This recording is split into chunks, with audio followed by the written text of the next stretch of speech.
আসসালামু আলাইকুম রহমতুল্লাহ। প্রিয় ওমান প্রবাসী ভাই ও বোনেরা, আপনারা প্রতিনিয়ত জানতে চান যে ওমানের ভিসা কবে চালু হবে বা 2025 সালে ওমানের ভিসা চালু হবে কি হবে না, বা ভিসা চালু হওয়ার সম্ভাবনাটা কেমন রয়েছে। এই বিষয়গুলো কিন্তু আপনারা জানতে চান। তো এই ভিডিওর মাধ্যমে আপনাদেরকে জানিয়ে দেওয়ার চেষ্টা করব। প্লিজ ভিডিওটি শেয়ার করে দিবেন যাতে করে অন্যরা যেন অনেকটা উপকৃত হতে পারে।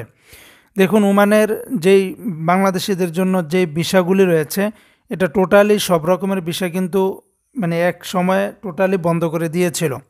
তবে পরবর্তীতে সরকারিভাবে অনেকটা দেন দরবারের পরে উচ্চ পর্যায়ের কিছু বিষয় কিন্তু চালু করে দেয়।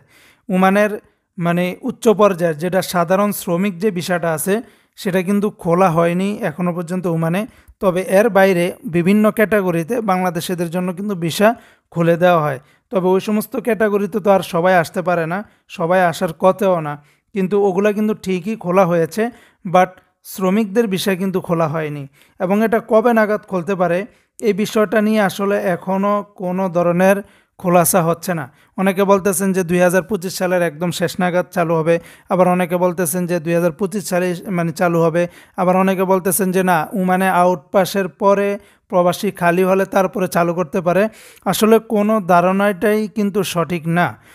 ওমানের ব্যাখ্যা বিশ্লেষণ অনুযায়ী বর্তমানে সবথেকে বেশি রয়েছে কিন্তু বাংলাদেশি প্রবাসী। আগে যেরকম ওমানের ভিসা যখন চালু ছিল, তখন ওমানের এয়ারপোর্টগুলোতেও সবথেকে বেশি যাত্রী চলাচল করতে আমাদের বাংলাদেশি প্রবাসীরা। তবে দুঃখবশত হলেও ওমানের ভিসাগুলি বন্ধ হওয়ার পরের থেকে এয়ারপোর্টে সবথেকে বেশি বর্তমানে যাত্রী যাতায়াত করতেছে ভারতীয় নাগরিক, তারপরে ওমানি, তারপরে হচ্ছে পাকিস্তানিরা। যদিও ওমান সরকার বাংলাদেশি প্রবাসীদেরকে ভিসা, আমার মনে হয় না বা সবার ধারণা অনুযায়ী এত দ্রুত তারা খুলবে না।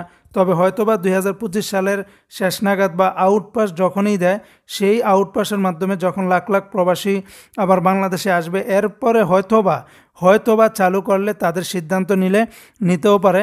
আবার 2040 সালে তাদের যে ভিশন রয়েছে, সেই ভিশন উপলক্ষ করে তারা কিন্তু এটাও চিন্তা ভাবনা করতেছে যে ওমানের প্রবাসীদের অনেকটা কমিয়ে আনবে এবং জনপ্রতি সবাইকে যেন কাজ পায় সেরকম একটা পরিবেশ তারা গড়ে তুলবে। এটাই তাদের লক্ষ্য উদ্দেশ্য।